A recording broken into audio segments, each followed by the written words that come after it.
Gam, jest pochętnie, tak? Jest kilka razy nocy, znaczyło pozycji.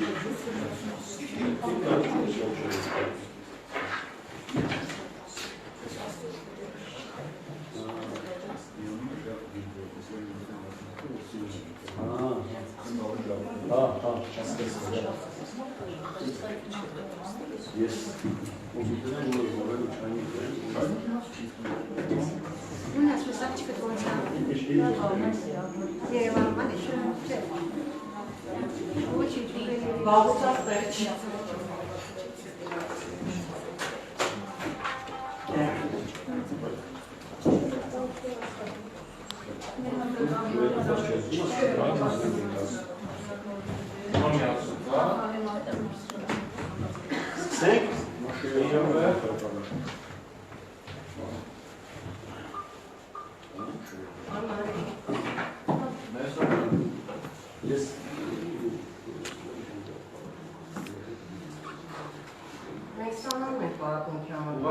Երկու խնդրանք է դու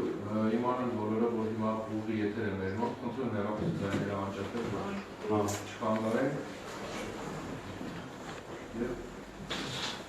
սկսենք բարև ձեզ Շատ շնորհակալ եմ որ եկել եք այսօր Գորիսի մամուլի ակումբ եւ ինֆոկուն ու զինվերնա Ես Մեսրոպ Հարությունյանն եմ այս պահին էստեղ ներկա եմ որպես Են բազմաթիվ բաներ չասեմ, այս պահին էստեղ ներկա եմ որպես զննումների էթիկայի դիտորդ մարմնի համակարգող։ Եվ ներկա են զննումների էթիկայի դիտորդ մարմնի անդամները։ Դե ինչ է դա, մի քիչ հետո մենք կտեսնենք ինչ է դիտորդ մարմին եւ մենք այս արտագնան նիստի նպատակն է Գորիսում հասարակական կազմակերպությունների, պետական մարմինների, տեղական ինքնակառավարման մարմինների, Ռական կազմակերպությունների ներկայացուցիչներին իրազեկել այս դիտորդ մարմնի մասին գործունեությունը, ու եթե ապագայում ձեզ մոտ էլ հարցեր առաջանան իմանալ ինչպես կարող եք դիմել մեզ, եւ երկրորդ մեր արտագնան նիստերը նրա համար են, որ ձեր աչքի առաջ մենք ցույց ենք տալիս, թե ինչպես ենք քննում բողոքը, մենք հիմա ունենք մի հատ բողոք եւ Սովորաբար մեր նիստերը փակ են գնում, մենք փակ ենք քննում, բայց նաև արտագնան նիստեր ենք անում, որպեսզի հասարակությանը ցույց տանք, թե մենք ինչպես ենք բողոքը քննում եւ ինչպես ենք եզրակացություն կազմում, հա, եւ ընդհանրապես ինչպես է աշխատում նիստի ընթացքում զննումների էթիկայի դիտորդ մարմինը։ Հիմա սկսենք նախ թե ինչ է դա, որպեսզի դուք մի քիչ պատկերացում կազմեք։ Ես պիտի խնդրեմ, որ Անահիտը Նույն խոսքը մամուլի ակումբի երեխեքի մասին է, չէ՞ որ հետաքրքիր անեն այս պրեզենտացիաները տարբեր տեղում։ Անայդ եթե անունն էլ լիներ, լավ լիներ, որ հա Շուշան, հա լավ, Շուշանն ու Անայդն են անել։ Դուք մի քիչ խնդրում եմ ավելի ուշադիր, որովհետև հետո մենք սա թողնելու ենք ձեզ, որ հետագա հանդիպումների ժամանակ այլ լսարանի համար դուք ներկայացնեք նաև ինչ է սա, ինչ է այս մարմինը, որպեսզի մարդիկ են Երբ որ իրանց վերաբերող կամ իրանց առնչվող որևէ բան են տեսնում մամուլում կամ թեկուզ Գորիսի, Սյունիքի կամ չգիտեմ որ իրանց դուր չի գալիս եւ իրանց թվում է որ դա կարող է խնդիրներ առաջացնել, դատարան վազելու փոխարեն սկզբից դիմեն էթիկայի մեր դիտորդ մարմնին, զննումների դիտորդ մարմնին, որպեսզի մենք կարող ենք եզրակացություն տալ։ Ահա, գնացինք։ Հա?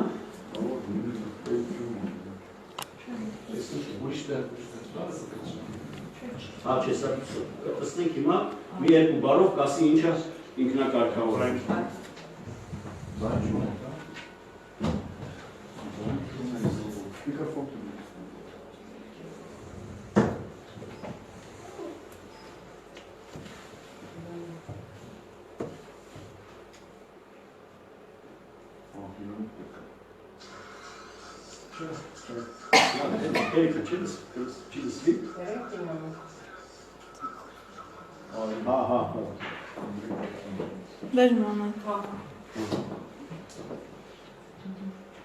Մինչև բերեն դինամիկը ես ուղղակի երկու բառ գրացնում եմ ասացի, որ մեզ համար շատ կարևոր է որպես մեր մարմնի ներկայացուցիչներ, որպեսզի ինֆորմացիան այս ինստիտուտի մասին շատ ավելի լայն տարածվի, որովհետև ինքը կարող է աշխատի եւ լրատվամիջոցները կարող են ավելի լուրջ ընդունել, միայն եթե մարդիկ իսկապես կարողանում են օգտագործել այս ինստրումենտը։ Այսինքն եթե մենք ուղղակի հռչակում ենք, որ ինքը կա եւ քիչ մարդ գիտի դրա մասին, ոչ որ չի օգտագործում, այսինքն չի օգտագործում իր հնարավորությունը լրատվամիջոցների դաշտի վրա ազդելու լավ դրական իմաստով։ Այդ դեպքում ինքը չի աշխատում։ Դրա համար մենք հենց այդ է պատճառը, որ մենք ուզում ենք նաև որպեսզի մեր բոլոր գործիչները օգտագործեն անպայման MEO-ի մասին ինֆորմացիան տարբեր այլ խմբերի հետ հանդիպելուց հաշվի չառնելով շատ, թե այդ խումբը երիտասարդներ են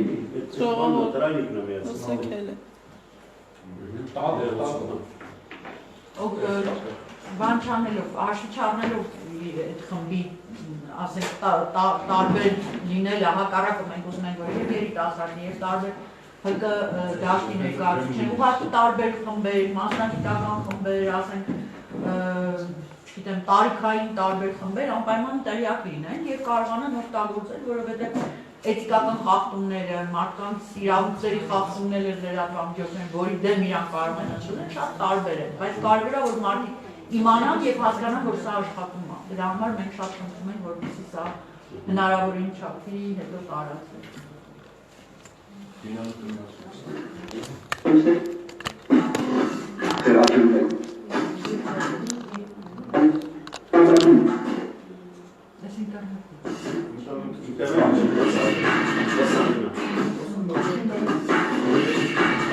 Լրատվամիջոցները հակադարձում են, ընձեռում ենք պատասխանի հնարավորություն, պատրաստ ենք անցնել սխալները։ Լրատվամիջոցների քննադատում են, խեղաթյուրում ենք փաստերը, կողմնակալելու շահանում։ Լրատվամիջոցները հակադարձում են, ընձեռում ենք պատասխանի հնարավորություն, պատրաստ ենք ընդունել սխալները։ Հանրության և լրատվամիջոցների երկխոսության առաջին քայլն արված է։ Հայաստանի էլեկտրոնային և տպագիր 40-ից ավելի լրատվամիջոցներ սահմանել են էթիկայի անընդհանուր սկզբունքներ։ Վարքականոնի պահպանումը վստահված է այն լրատվամիջոցների կողմից ընտրված հեղինակավոր մարմինը։ Դիտորդ մարմինը քննում է լրագրողների և հանրության տարաձայնությունները, քաղաքացիների վեճերն ու բողոքները, հանդիպման է հրավիրում բոլոր կողմերին, տալիս է եզրակացություններ, որոնք հրապարակվում են տվյալ լրատվամիջոցում։ Ինքներս կարգավորենք մեր հարաբերությունները։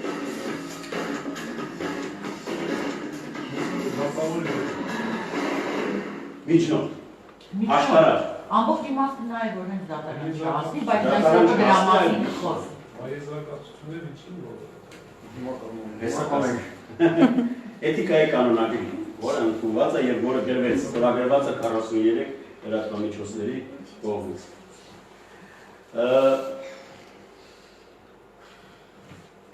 Ինքնակարգավորումը կամավոր ընդունող կարգավորող համակարգերի ամբողջություն։ Օրենսդրության եւ ինքնակարգավորման տարբերությունը հենց դա է, օրենքները ընդունվում են պարտադիր են կատարման համար։ Այսինքն սիրես թե չսիրես, օրինակ ինձ համար Հայաստանի Հանրապետության հեռուստատեսության ռադիոյի մասին օրենքից աղմախ օրենք այս աշխարհում գոյություն չունի։ Բայց եթե դու աշխատես հեռուստատեսության բնագավառում, դու պարտավոր ես առաջնորդվել ու ենթարկվել այդ օրենքին ամեն դեպքում։ Ինքնակարգավորումը կամ էթիկական կանոնագրերը եւ ինքնակարգավորման համակարգերը կամավոր են ընդունում։ Եթե կամավոր չի ընդունել մարդը, մի քիչ դժվար է ասել, որ դու այսինքն այս ինչ բանը խախտում ես, բայց դրանք կամավոր վերցվող պարտավորություններ են ընդունում։ Եթե օրենքները նաև իրավունքներ են սահմանում, հետո բացառությունները, հետո դրա խախտումների պատասխանատվությունը ինքնակարգավորումը կամ որի մեծագույն մասը կազմում են էթիկական կանոնագրերը, որի մասին մենք հիմա կխոսենք, միայն պարտավորություններ են սահմանում։ Մենք ինքներս մեզ համար ասում ենք, մենք պարտավորվում ենք անել այսինչ բանը, մենք պարտավորվում ենք չանել այսինչ բանը։ Մենք պարտավորում ենք չանել այսինչ բանը, բացառությամբ ինչ-ինչ դեպքերի։ Այսպես շարունակ, այսինքն զուտ պարտավորություններ են։ Եթե ինքնակարգավորման համակարգերը հենց այնպես չեն ստեղծվել, դրանք հենց ստեղծվել են նրա համար, որպեսզի պետությունները օրենսդրական կարգավորմամբ ավելի խիստ կարգավորումներ չանեն, որպեսզի մենք մեզ վրա վերցնենք մեր արարքների պատասխանատվությունը։ Այդ համակարգերի հիմնական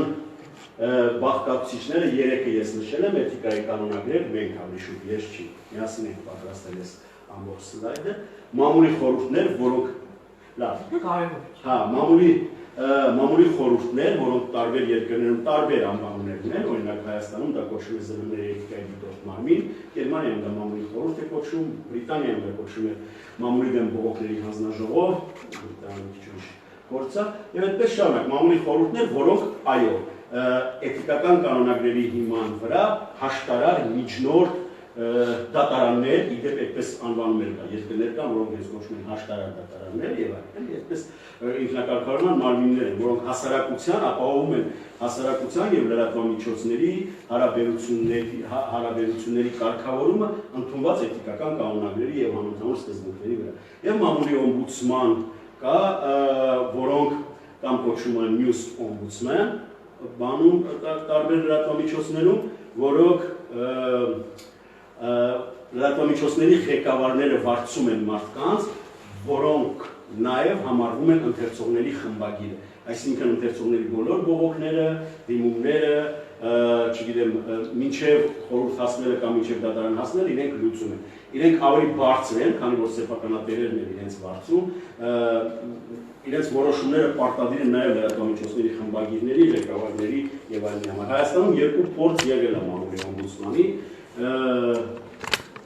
առավոտ օրաթերթում 1 տարի մամուլի օմբուդսմանը աշխատել Ձերխոնար ծառան եւ Գալա հեռուստաընկերությունը 2 տարի ունեցել է իրենց խմբագրության օմբուդսմանը Վահան Թովմասյան աշխատեց։ Ու թե ինչու հետո չկայացավ այդ ինստիտուտը մեր լրատվամիջոցներում դա այլ հարց է, բայց այլ երկրներում օրինակ Գարդիանի օմբուդսման Յան Մեսը բավականին հայտնի է եւ բավականին լավ աշխատում է իր ընթերցողների հետ։ Ունի սյունակը պարբերաբար էթիկական խնդիրներին անդրադառնում է։ Ընդհանրապես այս համակարգերը այնքան շատ են, որ բոլորի մասին ես չեմ փորձի խոսել, այս 3 հիմնականները ասացի։ Կար ԶԼՄ-ների էթիկայի մի հրաշալի մասնագետ, Աստղասարի Հուսավորի, մի քանի տարի առաջ մահացավ Ֆրանսիայում, կլոդ Ժան Բերտրանը, Ժան-Կլոդ Վանդամը։ Հա, մոտորապես, կլոդ Ժան Բերտրանն է, հա։ Վանդամը չէ, հա։ Երկու անգամ այցելել է Հայաստան, մեկ իր գիրքը թարգմանել են, ինքը մոտորապես 80-ից ավելի համակարգեր է հաշվել ինքնակարգավորում, այդ թվում նամակներ, խմբագրություններին, ընթերցողական կոնֆերանսներ, այդ ամեն ինչը որպես ինքնակարգավորման համակարգեր է հաշվել։ Հիմա Հայաստանում զարգացման փուլեր են։ Մի քանի փուլի ենք մենք բաժանել 90-ից 95 թիվը, այդ ազատությունը ինչպես տեսնում եք հարցականով է դրված, որովհետև խորհրդային փլուզումից հետո միանգամից այսպես բում առաջացավ, լրատվական թերթեր սկսեցին ստեղծվել նոր բաներ ու այդ ազատությունը ինչու եմ հարցականով դրել, որովհետև դա ազատություն էր առանց արգելակների։ Բացարձակապես բացակայել էր արգելակները, իմ լավ բարեկամները, որոնք այդ տարիներին աշխատում էին լրատվամիջոցներում, երիտասարդությունը խաղաչի, կհիշի թե ինչ պայքար էր գնում կուսակցական, ոչ կուսակցական թերթերի եւ իր մեջ այդտեղ օրինակ ես էլ եմ մեղքեր ունեցել, չեմ կարող դրանից ժպտել, այսինքն իրար դեմ հարձակումներ, այնպիսի բառերով ու արտահայտություններով, էլ չեմ ասում քննադատությունը նախորդ համակարգերի նկատմամբ եւ դրա համար անվանում եմ արգելակների բացակայություն, որովհետեւ ոչ մի էթիկական նորմ չէր գործում ըստ էության եւ կարծես թե չէինք էլ պատկերացնում ընդհանրապես ինչ է այդ ինքնակարգավորումը։ Երկրորդ փուլը սկսվեց 95 թվականին, երբ Հայաստանում նոր սկսեցին առաջանալ նոր լրագրողական կազմակերպություններ, որոնք սկսեցին արդեն խոսել ինքնակարգավորման անհրաժեշտության մասին։ Մանավանդ պետությունը սկսում էր կամաց-կամաց նախաձեռնել օրենքներ, ընդ որում այնպիսի օրինագծեր էին ներկայացնում, որոնք բավականին խիստ էին, եւ սկսեցին առաջին էթիկական կանոնագրերը հանդես գալ, Երևանի մամուլի ակումբի անդամի էթիկական կանոնագիրը, հետո համարյա միաժամանակ Ինտերնյուսի էթիկական կանոնագիրը, ավելի ուշ ժուրնալիստների միության էթիկայի կանոնագիրը եւ այդպես շարունակ։ 2000-ից 2007 թվականը արդեն սկսվում է նոր նախապատրաստության շրջանը, որ ընդհանրապես հանրապետության մասշտաբով լրատվամիջոցները ինքնակարգավորվում են։ Հարցումներ էինք անցկացնում, սեմինարներ, կոնֆերանսներ, քննարկումներ եւ Սուսաննան եւ Ալվարդը շատ մասնակցել են այդ սեմինարներին, քննարկումներին, հիշում են ինչքան բուրն էր, շատերը չէին ուզում, չէին պատկերացնում ինչ է այդ ինքնակարգավորումը ընդհանրապես, ինչի է պետք միասնական էթիկական կանոնագիր, հետո լրագրողական խմբեր այցելեցին արտերկրներ Բայց այդպես սուսանը չկա, այդտեղ չկա, հա, դուք այդտեղ չկա, ճիշտ է։ Շատերը ես էլ չեմ եղել, մի կարծիք ուսումնասիրեցին Սլովենիայի փորձը, ուսումնասիրվեց Գերմանիայի փորձը մի խումբ փորձագետներով, հետո Էստոնիայի, Կանադայի այդպես շարունակ եւ այդ բոլորի արդյունքում 2007 թվականին ստեղծվեց միասնական վարքականոն, որ հիմա փոխվել է, կանոնագիր է կոչվում եւ ձևավորվեց դիտորդ մարմին, այսինքն մամուլի խորհրդի օրինակով, որի առաքելությունը, ասեմ, որ 2015 թվականի մայիսից վարքականոնը վերախմբագրվեց եւ կոչվում է Հայաստանի լրատվամիջոցների եւ լրագրողների էթիկական սկզբունքների կանոնագիր, գեղամես ակտիվ է կանոնագիր, չէ, լավ, այս ցույց կտամ մոտորապես Երևանի մամուլի ակտիվիկայում դա կարող եք գտնել, սա էս կանոնագիրը, ինքը շատ մեծ չի, ընդհանրապես 7 բաժնից է բաղկացած, հեսա բաժինները ես ցույց կտամ, այս կանոնագիրն է, որով առաջնորդվում են 43-44 լրատվամիջոցները, այս պահի դրությամբ արդեն 44, ինչեւ մենք եկանք ստեղ 44-րդն էլ ավել, սա Քյավառ հերոստանգերություն, որը հայտնեց, որ ստորագրում է կանոնագիրը եւ միանում է դա։ Եվ այդ կանոնագիրը ստորագրած լրատվամիջոցները իրենք ընտրում են ԶԼՄ-ների էթիկայի դիտորդ մարմին։ Ինչ է, կանոնագիրը ունի 7 բաժին, նոր խմբագրությամբ 2015 թվականի մայիսի խմբագրությամբ, ճշգրտություն եւ անկողմնակալություն, բացատրված է թե ինչ է դրա տակ հասկանում, եթե ցանկանաք ավելի մանրամասն կարդալ, Երևանի մամուլի ակտիվիկայում կարող եք դա գտնել։ Ազնվություն ակտիվների հետ հարաբերություններում, խմբագրական անկախություն, հարգանք մարդկանց անձնական կյանքի եւ այլ իրավունքների նկատմամբ, այսօրվա մեր քննող գործը դրան առնչվելու, հարգանք զանազան խմբերի ներկայացուցիչների համամասկային արժեքների նկատմամբ, ազնվություն հանրության հետ հարաբերություններում եւ ազնվություն ընտրությունները եւ հանրակրվեները լուսաբանելիս։ Եվ յուրաքանչյուր այս սկզբունքը մեկնաբանված է։ Ասեմ, որ վերախմբագրման ժամանակ բավականին մեծ դեր է խաղացել նաեւ միջազգային համագործակցությունը, մասնավորապես Ռուսաստանի էթիկայի մեծ ժյուրիի անդամ պարոն Կազակովն եկել է ստեղ, իր հետ միասին աշխատել ենք էթիկական կանոնագրի վերախմբագրման վրա։ Այս պահի դրությամբ արդեն ասացի ստորագրել է ոչ թե 43, այլ արդեն 44 զանգվածային լրատվության միջոց եւ 8 հասարակական կազմակերպություն աջակցում է դրան։ ԶԼՄ-ների ներկայացուցիչները իրենք են ընտրել դիտորդ մարմինը եւ ընդունում են ստորագրելով, եթե ստորագրում են, իրենք ընդունում են դիտորդ մարմնի իրավասությունը, քննելու իրենց գործողությունների եւ հրապարակումների համապատասխանությունը կանոնագրի դրույթներին, եթե դրա դեմ բողոքներ են, եթե որևէ բանի դեմ բողոքներ են։ Եվ միակ այս ճակերտների մեջ ասած պատիժը այն է, որ այդ նույն լրատվամիջոցները պարտավորվում են իրենց լրատվամիջոցում հրապարակելու դիտորդ մարմնի որոշումները։ Ամբողջ աշխարհում էսպես է, բացառություն է Շվեդիայի մամուլի խորհուրդը կարող է նաեւ դուգանք նշանակի։ Ուրիշ որևէ երկրում այդ բանը չկա։ Բոլոր երկրներում միակ նորից եմ ասում ճակերտավոր պատիժն է, որ եթե մենք, չգիտեմ, որևէ լրատվամիջոցի հրապարակման վերաբերյալ եզրակացություն ենք անում, անդամ 43 լրատվամիջոցների մասին է խոսքը, հա, բայց իրանք պարտավորվել են, քանի որ ստորագրել են, այդ որոշումը հրապարակում են իրենց էջերում։ Պիտի ասեմ, որ այս 9 տարիների գործունեության ընթացքում դեռևս չի եղել դեպք, որ որևէ մեկը հրաժարվի իր մասին որոշումը հրապարակել իր էջերում կամ հնչեցնել իր եթերը։ Չի եղել այդպիսի դեպք, բարեբախտաբար։ Եթե լինի, դա նշանակում է ինքը մեխանիկորեն, եթե ասենք ենթադրենք մի քանի գործ է եղել ընդդեմ ազգի, մի քանի գործ է եղել ընդդեմ առավոտի, եղել են այլ լրատվամիջոցների դեմ, բայց երբեք իրենք չեն հրաժարվել դա դնում։ Ենթադրենք X լրատվամիջոցի եթե հրաժարվի, ինքը պարզապես իրեն դուրս է դնում ինքնակարգավորման համակարգից, այդպես, որովհետև ինքը իր պարտավորությունը չի կատարում։ Քննում են կանոնագրի խախտման վերաբերյալ բողոքները եւ արդյունքում ընդունվում է եզրակացություն։ Ինչպես է կազմավորվում դիտորդ մարմինը։ Նա հիմա ունի 14 անդամ, որից 6 լրատվամիջոցների ներկայացուցիչներ են, 4 մասնագիտական միավորումների եւ 4 հասարակության ներկայացուցիչներ։ Քննարկումները իրականացվում են 7 հոգով ռոտացիայով։ Այսինքն ամեն քննարկմանը 14-ներ չեն լինում։ Նախկինում 7 անդամ էր, հիմա հետո դարձրինք 14, այնպես որ այդ 7-ը քննարկմանը ներկայանում։ Այսօր մենք այստեղ 6-ն ենք, մենք ունենք նաեւ կարգ, որ 7-րդ անդամը, որին հրավիրել էինք մասնակցելու, եթե չի կարողանում գալ, ձայնը փոխանցում է որևէ մեկին, որը կարող է իր փոխարեն քվեարկել։ Այնպես որ մենք կորում ունենք, որովհետև ես ունեմ նաև Չէ, ազգային ժողովուրդից բան չկա, յուրաքանչյուր իսկ կա։ Չեն թափ ունենալ, բայց այստեղ ինքը ամբողջությամբ լիազորել ասենք գնել Նալբանդյանից, ես իրանունից կարող եմ հանդես գալ այստեղ։ Ինչքան բողոք են քննել այս ընթացքում 2007 թվին 6, 8-ին 5 եւ այսպես շարունակ։ Ամենակիչը եղել է 2013 թվականին, ընդամենը 1 բողոք։ 2016 թվականին արդեն 4 բողոք մենք քննել ենք, այսօր 5-րդն է, մենք կներկայացնենք գործը ու ձեր ներկայությամբ կքննենք, կտեսնենք ինչ ենք անում։ Ընդամենը 40, այսօր 41-րդն է։ Դիտորդ նավին դիմելու ձևն է, որը կարող ենք գտնել նաև Երևանի մամուլի ակումբի էջում, ինքնակարգավորման բաժնում, ու անմիջապես այստեղից լրացնել ու բուն գրապարով ասած սվմիկ տեկանում գնում է, գալիս է անմիջապես Երևանի մամուլի ակումբի էջ կամ ուղարկում եք հասցրել կամ լրացնում և ուղարկում եք mail.ypc հեսակալին բոլոր կոնտակտները հասցրել։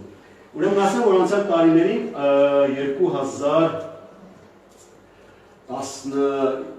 2012 թվականին մենք ունեցել ենք մի քանի հատ այսպես կոչված ակվարիումային նիստեր։ Դա մոտորապես այն է եղել, ինչ որ հիմա մենք ենք այստեղ անում, այսինքն բաց նիստ։ Մենք հավաքվում էինք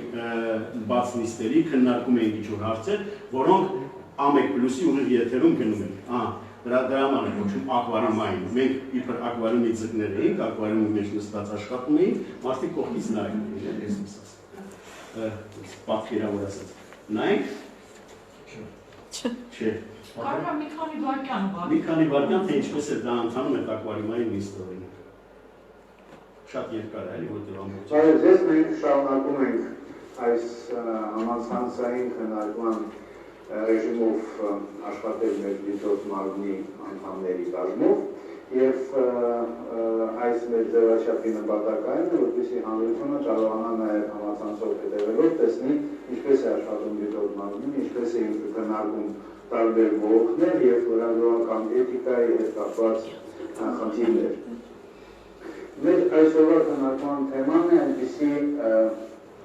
իրադարձությունների լուսաբանումն է, որոնք տեղավորվում են մշակութային եւ ժամանցային ոլորտում եւ դրա վերաբերյալ շատ անգամ մենք լսում ենք բողոքներ, կոնկրետ այս պահին դիտորդ մարմինը բողոք չունի այս թեմայով, բայց մենք որոշել ենք ընդհանուր քննարկում կազմակերպել եւ հուսով ենք, որ դա ձեզ հնարավորություն կտա մեր դիտորդ մարմնի անդամներին մոտորապես այսպես 4 ակվարիումային նիստ է եղել, 3-ը այսպես պարզապես ընդհանուր հարցերի էթիկական խնդիրների քննարկում էր, վերջինը մի հատ բողոք էր, վերջինը իրական նիստ էր բողոք ուրեմն ATV հեռուստաընկերության կիսափակ ինչա։ Իսաբաց լուսամուտներ հաղորդման մի հաղորդման դեմ բողոք էր, որը հենց ակվարիումային նիստի ընթացքում եկանք հիմնական եզրակացության, բայց վերջնական եզրակացությունը կազմելը մի քիչ ավելի երկար տևեց, որովհետև իրականում այդպես է, քննարկումը շատ ավելի հեշտ է կազմակերպել, քան հետո գրել եզրակացությունը, որովհետև նվաստը սիպրեր դիտորդ մարմնի համակարգով ստիպված է լինում այդ նախագիծը պատրաստել, հետո մնացած անդամները այնքան առաջարկություն են անում, որ ուղղակի չեն կարողանում լույս գալ, ինչ երկար է տևում այդ խմբագրելը։ Երբեմն բողոքներ ասում են, բայց ամսի այսքանի դուք քննել եք, ուր է եզրակացություն, ասում եմ, ախր եզրակացությունը հետո համաձայնացնելը բոլորի հետ, նաև, տեքստում, բառերով, չգիտեմ, ստորակետով եւ այլն շատ ավելի երկար է տևում, քան այս տարվա քննարկված դեպքերն են։ Նյում եք ամսագիր, ով էր փախած հարսնացուն եւ ինչ եղավ նրա հետ հրապարակումը ես, կարծում եմ հիշում եք, ցույց տանք, ինչն եք ցույց տալիս, եզրակացությունը, այսպես ենք կազմում եզրակացությունները, գնայինք, ուրեմն նյում եք ամսագիրը հրապարակել էր այն հայտնի մի հատ դեպք էր հարսնացուն, որ փախել էր հարսանիքից, հիշում եք այս տարի, չենց մի դեպք էր եղել, այսինքն անցած տարի էր, հա? Անցած տարի էր եղել այդ դեպքը, հրապարակել էր լրատվամիջոցներով անցել գնացել էր, մեկ էլ չգիտես ինչու Նյումեգը հունվարին որոշել էր անդրադառնալ դրան, ընդ որում գնացել, գտել էին, որ այդ աղջիկը ինչ խանութում աշխատում, անուն, ազգանուն, ինչ որտեղից լուսանկար էին գտել ու հանդեսում հրապարակել էին այդ նյութը աղջկա լուսանկարով, անունով, ազգանունով, մեծ ուրեմն այսպես ասած սկանդալ գոնե համենայն դեպս բանում առաջացավ, Facebook-յան խումբ կա հանուն բարեխիղճ լրագրության, որտեղ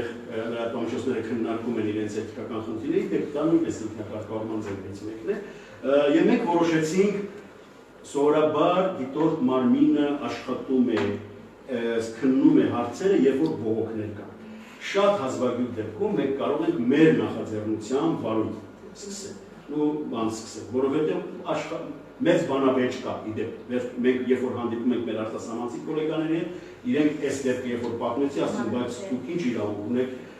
մարդը եթե չի բողոքում, չէ, կարող եք, ինքներս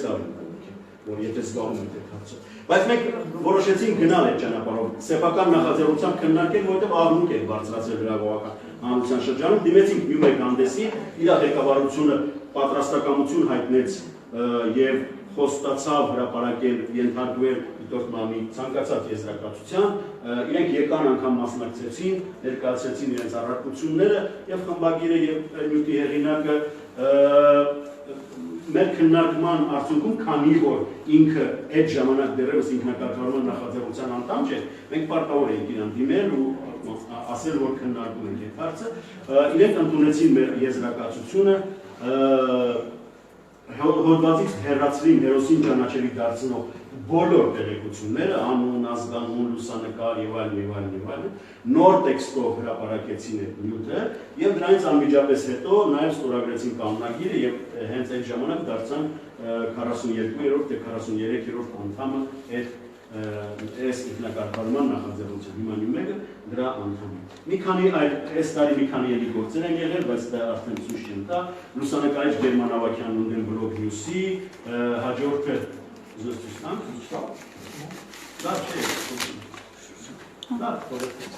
Ուրեմն խնդիրը հետևյալն է, տարիներ առաջ Գերման Ավագյանը արել էր լուսանկարների մի շարք, կոչվում էր, ոնց էր կոչվում շարքը, անից ծնվել են ծնունդ մահվանից հետո, տեկյանք մահվանից հետո, ուրեմն այն երեխաների լուսանկարները, որոնք ծնվել էին Ղարաբաղյան պատերազմում զոհված հայերի, այսինքն զոհվելուց հետո։ Այսինքն իրանք երեխաներ, որոնք իրանց հայրերին չեն տեսել ընդհանրապես, իրանք ծնվել են իրանց հայրը զոհված է պատերազմում։ Մի մեծ շարք էր, միջոցներ էր ծախսել մարդը, չգիտեմ ինչ էր, ժամանակ, մեծ ցուցահանդեսեր ունեցել այդ շարքի, շատ լավ շարք է, երեխաներն են իրենց հայրերի լուսանկարները։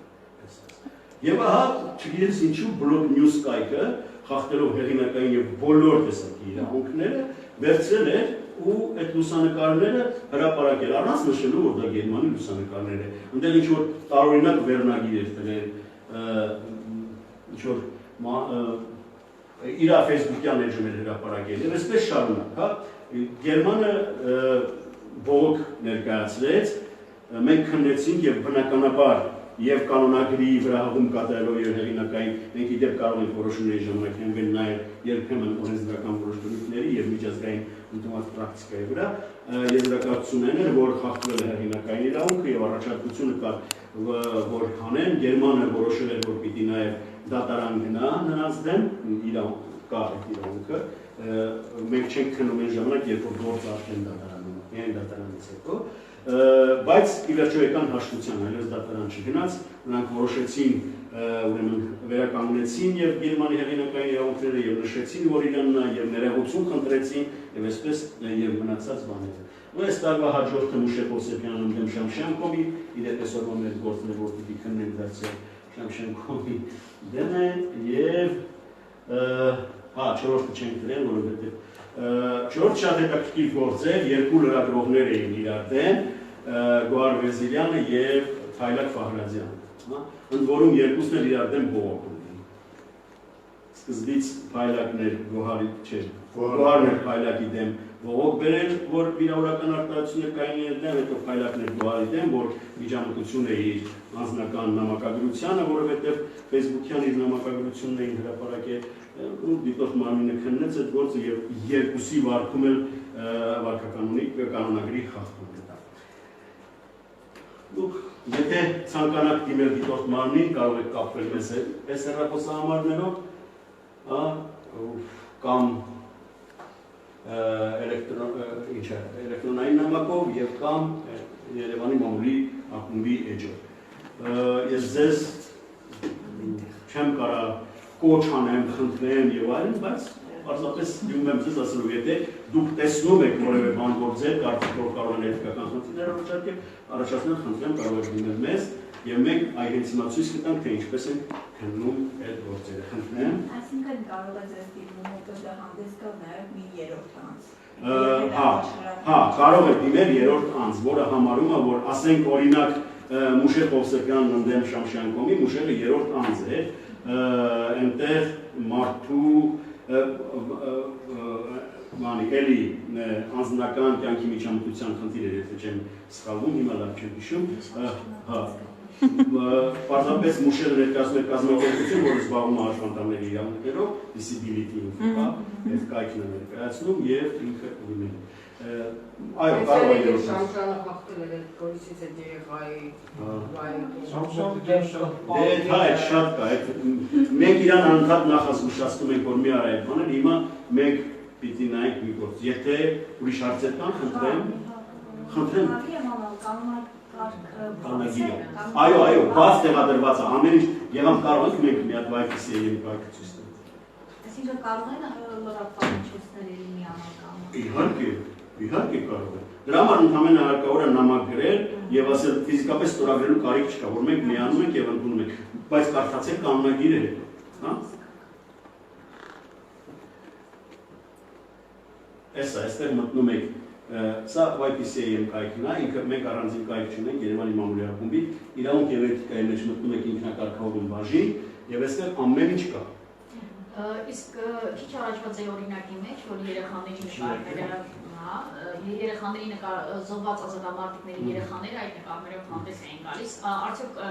երեխաների նկարների հետ կապված պետք է բոլոր երեխաների թույլտվությունը հարցնեին։ Ծնողների առանց ծնողների թույլտվության Գերմանը չէր կարող այդ շատ բաներ արել։ Իսկ Ազգային ժողովի նախարարների կամ չգիտեմ, մենք շատ ենք տեսնում, որ անդադար նկարներ են դնում եւ նրանց մասին ինչ-որ բաներ են գրում,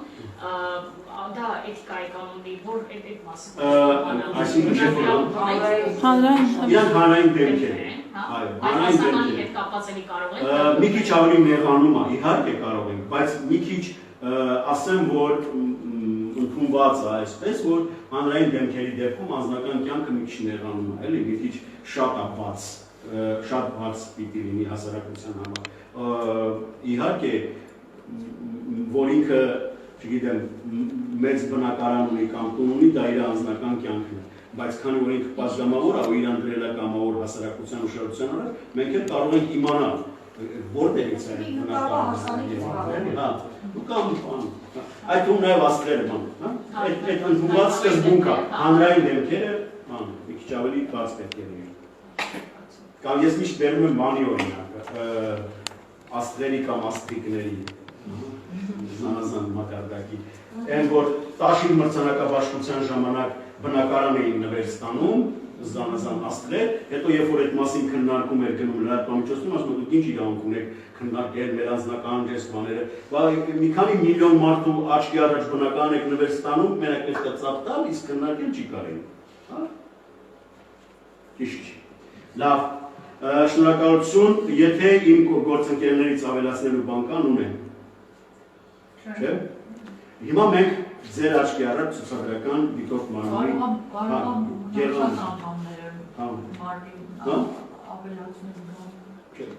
Դա, ուրեմն ասեմ այսպես, հիմա մենք այստեղ 6 հոգի ենք, 5 բուն անդամներ են, Հայկակը ներկայացնում է Բորիս Նավասարդյանին, որը լիազորել է նրան իրան ներկայացնում, ոչ չան։ Ասենք, որ իդեպ հիվանդության, շատ պիս ծանր չի, գրիպ է, ծանր չի, այդ ծույչ տազով գրիպի ծանր է։ Արդեն ուշը։ Ծանր տեսակն է, որս ինչ կարողացան դա, մի խոսքով։ Մենք շատ կուզեինք, որ ինք այստեղ լինել և ես էլ ասացի, որ ունեմ մեկ ծանր։ Լավ, բարդ ես հարգելի գործընկերներ, Հա, բանը համակարգող չի նշանակում ղեկավար, ես չեմ ղեկավարում մամուլի, պարզապես նախապատրաստում եմ նիստերը, վարում եմ այդ նիստերը, ստանում եմ կարծիքները, եզրակացության նախագիծ եմ կազմում և հետո այդ եզրակացությունը սկսում ենք իրար հետ քննարկել։ Ես մոռացա ասել ձեզ տեղեկացնեմ, ովքեր լրագրողներ են, որ անցյալ տարի էթիկայի դիտորդ մարմինը բացի նրանից, որ երբեմն անդրադառնում է կանոնակրին եւ այլն, անցյալ տարի ընդունել է 2 ուղեցույց լրատվամիջոցների եւ լրագրողների համար, 2 ուղեցույց։ Մեկը սոցիալական ցանցերում լրագրողների վարքի կանոնների վերաբերյալ ուղեցույց, այդ ուղեցույցները պարտադիր բնույթ չեն կրում։ Դրանք խորհրդատվական են։ Մենք ուղարկում ենք բոլոր անդամ լրատվամիջոցներին, որպեսզի իրենք հետո իրենց համար դրա հիման վրա, եթե ուզում են իրենց կանոնները մշակեն։ Թե ինչպես պետք է լրատվամիջոցի աշխատակիցները իրենց պահեն սոցիալական ցանցերում, որպեսզի իրենց անաչառության, անկողմնակալության եւ այլնի հետ կասկածներ չառաջանա, եւ երկրորդը Դելֆիի գործի հիման վրա ուղեցույց է կապված մեկնաբանությունների հետ։ Մեծ ինֆորմացիոն կայքերում, երբ որ մեկնաբանություններ են դրվում, ինչքանով պետք է, ինչպես կարգավորել, որպեսզի այդ մեկնաբանությունների համար դուք պատասխանատվություն չկրեք, որովհետև Դելֆիի գործից հետո պարզ դարձավ, որ լրատվամիջոցները, եթե ժամանակին չեն հեռացնում ատելության խոսք եւ իրավունք, չէ՞ արել, եթե չեմ սխալվում, թե միայն ատելության խոսքը։ Ատելության խոսքը, բայց մենք ավելացրեցինք նաեւ վիրավորանք զրպարտությունը չեն դերել, որտեղ ակնհայտ չես կարող իմանալ դա զրպարտությունը թե չէ միջև չդիմի։ Վիրավորանք պարունակող նյութերը մեկնաբանություններում մենք առաջարկում ենք մոդերացնել այնպես, որ եթե դուք տեսնում եք, որ այդտեղ խնդիր կա, այդ մեկնաբանությունը չհայտնվի ձեր կայքում, որովհետև լրատվամիջոցը ըստ Մարդու իրավունքների եվրոպական դատարանի Դելֆիի գործի նախադեպի պատասխանատվություն է կրում այդ մեկնաբանություններում արտահայտված ատելության խոսքի եւ վիրավորական արտահայտությունների համար։ Եթե ժամանակին չի հեռացնում դա կամ եթե չի մոդերացնում ու չի գնում այդտեղ։ Լավ, սիրելի գործընկերներ, ուրեմն էթիկայի դիտորդ մարմինին եք դիմել, ես աչքերս հանեմ։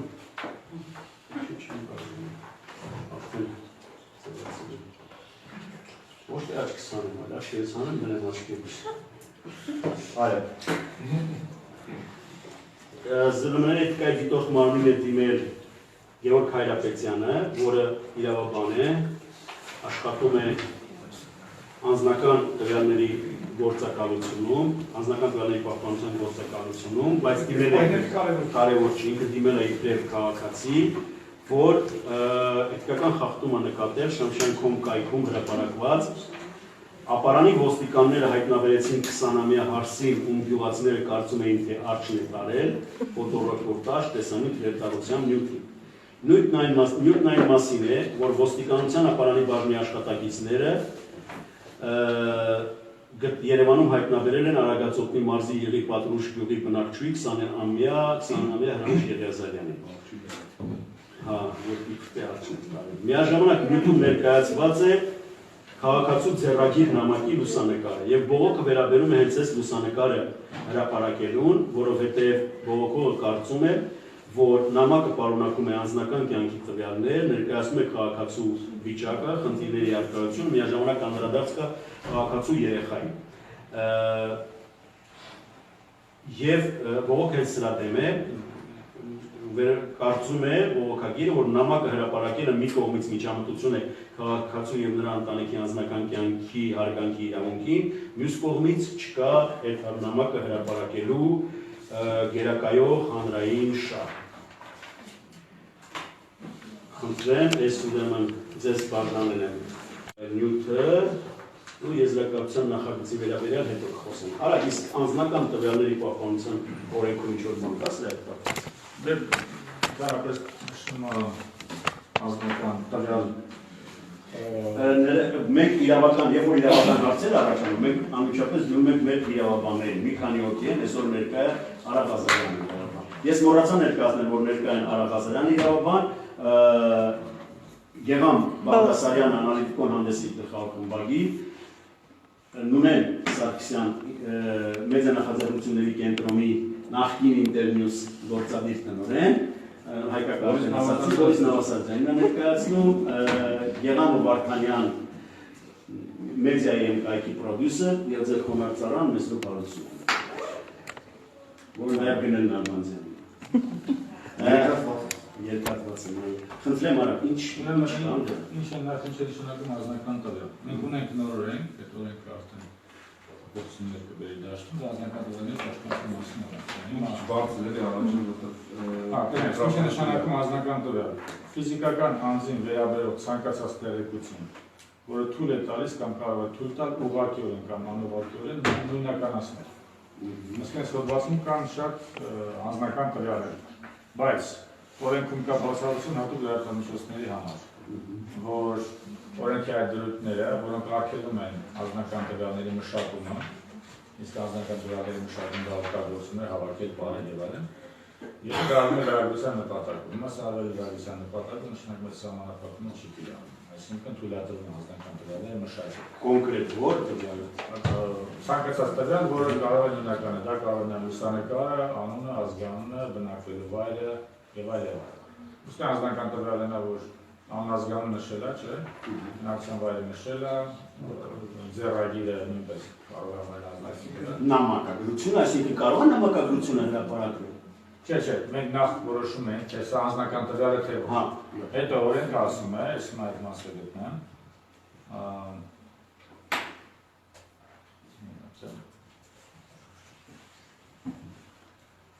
Ուրեմն թե ինչ է նշանակում անձնական տվյալի մշակում։ Անձնական տվյալի մշակում, եթե դու հավաքում ես անձնական տվյալները, պահում ես, դասակարգում ես եւ օգտագործում ես։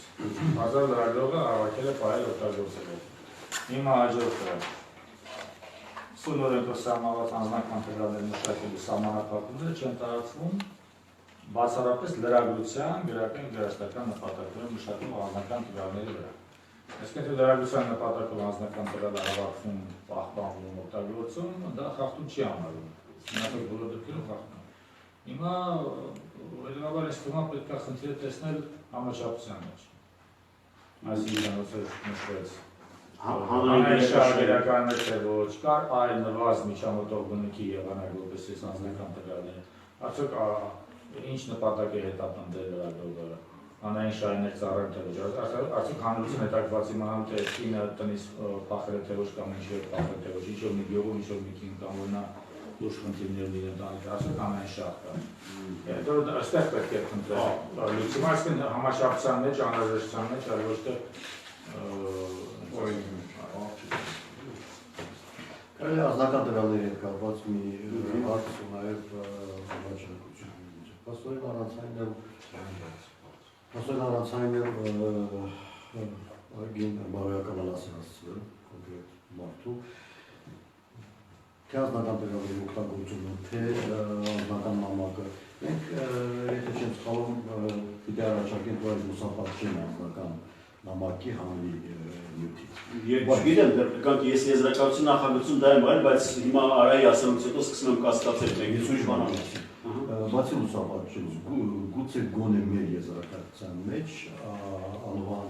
ազգանվան փոխարեն սկզբնարարել ենք նվազ ճանաչելի դարձնելով կոնկրետ մարդու։ Լավ, նշում։ Հետևական ազգանան այնքան է բոլորվել, կա այսպի իրավագիտության մեջ կա այսպի տերմին չէ, թե մորացվելու իրավագիտ։ Հիմա պաստորեն մենակ մնալու մորացվելու իրավագիտ։ Մենք պաստորեն մեր կողմից ևս ավելի ճանաչելի, անհարճանաչելի դարձնում։ Եզրակացության մեջ հանեք։ Եզրակացության մեջ եմ ասում։ Լավ։ Ավելի հանրաճանաչելի դարձնում այս աղջկան իր կամքին հակառակ։ Ավելի լավ հաստացա ինչ ես ասում։ Լավ, հաստացա։ Ես մի նկատառ ունեմ, նախկինում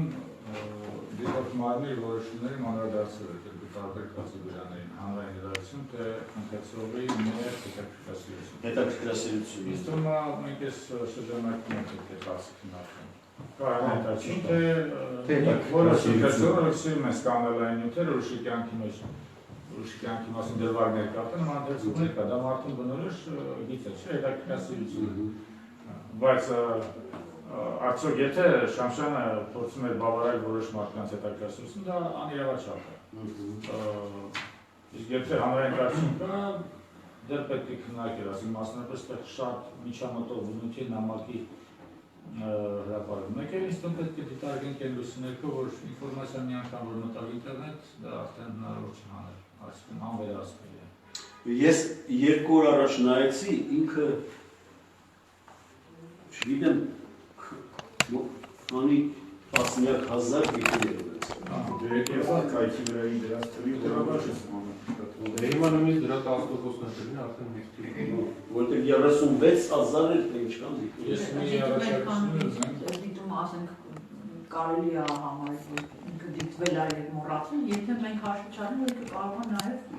տարածվել է եւ դա վերահսկելի է, մենք չենք կարող հասկանալ ինչ տեսքով ինքը կարող է ինտերնետ։ Ես մի առաջարկություն ունեմ, նպատակառնալ, քանի որ խոսքը վերաբերում է Շամշյանին, ու քանի որ տարիներ շարունակ է հանձնավորությունը բացարձակապես որևէ եզրակացության չի գալի եւ քաղաքացիների խնդրանքից, եւ հասարակության գան շրջանակների միանորված կորշից, նա առամարում է ուղղակի, նա չարաշահում էր ընտրված խոսքի ազատությունը, դա բացարձակ առամարանք է մարդկանց։ Ես առաջարկում եմ ոչ միայն որոշենք հենց արարքը կոնկրետ այս գործով, այլև նաև դիրքորոշում արտահայտենք այս անձի ընդհանրապես իր գործողությունների, թե նա ուրատանում, մտահոգություն հայտնենք, որ նա մի ողջ սերունդ է փորձում դաստիարակել եւ աղավաղում է ընդհանրապես նպատակն առողջ կանրագրության։ Այսինքն մենք ավելի լայնացնենք, գուցե չհամաձայնվեք, բայց ես օրինակ ես ինքս արդեն սաստիկ զայացած եմ մարդու ոչինչ ընդհանրապես այն օգուտը որ ապրեց մարդու մեկի գործերով արդեն աննշան այն վնասին որ նա տալիս մեր հասարակության։ Ես մարդու մեկի գործերով ասենք ես կոնկրետ գործերն եմ, որ իր լրագրությունը շատ օգտակար է, վերջի պահին այդ որ կարացավ նկարներ անել են չի բողոքել կամ Խալաֆյանի գործով, Շարենցավանի գործով որ ոստիկանս փորձում է թաքցնել սպանությունը, իսկ նա այդ կարևոր նկարները մալանց անմիջապես չափազանց օգտակար է մեզ համար։ Բայց այն վնասը, որ նա արդեն տալիս է հասարակությանը, շատ ավելի մեծ է, քան այն օգուտը, որ նա որպես լրագրող տալիս է։ Ես կարծում եմ, որ դա առանձին քննարկման ընդհանրապես ոչ միայն այդ կանքի, այլ նման տիպի լրագրության մենք ունենք վերջերս ևս մի նախադեպ 3 ճանապարհին քննարկում ենք, հա, այդ կենտրոն Հայաստանի գերության տեսանյութը, գուցե երևույթին որպես այդպիսի վարկաբեկող լրատվության երևույթին որպես այդպիսի տարբեր են, բայց ամեն դեպքում Շարի պարագայում խոսքը շարունակականության ես երրորդն Պարզապես խնդիրը նրանում է, որ Շամշյանն արդեն մարդ չէ, Շամշյանն արդեն Լավ, ես իխնդրեմ, որովհետև դրան մենք կարող ենք առանձին խնդիր անդրադառնալ, կոնկրետ այս հրապարակման հետ կապված։ Ես ճիշտ ասած ուզում եմ մի անգամ հասկանում, արդյոք մենք անդրադարձել ենք այս հոդվածին, որպեսզի բոլոր ներկաները ավելի մանրամասն, որպեսզի հասկանան, թե մենք ինչ ենք քննարկում։ Այսօր մեր քննարկման հիմքին արդյոք այդ բոլոր մանրամասները հասկանում են մարդիկ մեր շրջապատում նստած։ Այսինքն մենք պատմեցինք, մանրամասն թե ինչի։ Ինը փախել է տնից, ինը փախել է տնից, կարող է ցույց դա երևի ճիշտ է, որ մարդիկ հասկանում։ Քանի որ մենք հիմա մենակ չենք այսպես ասած։ Նամակ է փոխել ու լրատվամիջոցը հրապարակել։ Նյութը սա է, ապարանի ոստիկանները հայտնաբերեցին, գրվում այն մասին, որ նախորդ օրը երեք պատմությունից ինը փախել է տնից, գյուղացիները ասել էին գյուղում արջ են տեսել երևի արջ նկարել դրան, կնոջը ներողություն, կնոջը երևի արջ նկարել, բայց հետո պարզվեց որ տնից փախել է, այդ որ գտան եւ նյութը այսքան փոքր նյութն է, այնտեղ կա նաեւ տեսանյութ նախորդ օրվա Շամշյանի նկարած տեսանյութն է, որ ընտրում են կնոջը, գյուղացիներ, որ հակակարգ իրավիճակների ներկայացուցիչներ հումով կա, եւ բանը եւ նյութին կից այս աղջկա նամակը, որ ես գնում եմ այստեղ մի խոսքով անձնական տվյալներ կա, որը տրամադրելով ես չէ, իր ասելով առավոտյան ես խոսել եմ Գայշանյանից, որ ոստիկանություն չի, տրամադրել են գյուղացիները, որովհետև գյուղացիներին տանում հարցաքննում էին, բան էին անում, մեղավոր էին անում, ես հասկանում եմ, չէ, ես չեմ հասկանում։ Չէ, ես գիտեմ ինչ ես։ Սաղուղեր եմ ապացույց չի։ Եթե իսկապես ոստիկանները մարդկանց տանում են, ուրեմն դա հետաքննություն է։